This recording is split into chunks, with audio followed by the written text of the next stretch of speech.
নবীজি বলছেন, আমি কি তোমাদেরকে জানিয়ে দিব কোন কাজ তোমার কলবের মরিচা দূর করবে? সাহাবীরা বললেন, অবশ্যই ইয়া রাসূলুল্লাহ।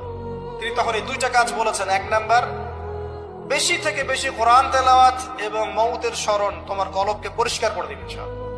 এই সূরা পড়লে তাকে দারিদ্রতা স্পর্শ করবে না ইনশাআল্লাহ।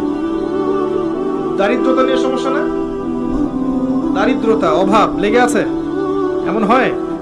যদি এমন হয়, আপনার জন্য সুসংবাদ। আপনার জন্য আমার মুখ দিয়ে আল্লাহ পাক এটা বের করালেন যে নিয়মিত সূরা ওয়াকিয়া পড়েন। কোন সূরা? ইযা ওয়াকাআতিল ওয়াকিয়া লাইসা লিওয়াকাআতিহা কাযিবা খাফিদাতুর রাফিআ ইযা রুজ্জাতিল আরদু রাজ্জা ওয়া বুসাতিল জিবালু বাসা। এই সূরা পড়েন, দেখবেন ইনশাআল্লাহ আল্লাহ পাক আপনাকে বরকত দিবেন ইনশাআল্লাহ।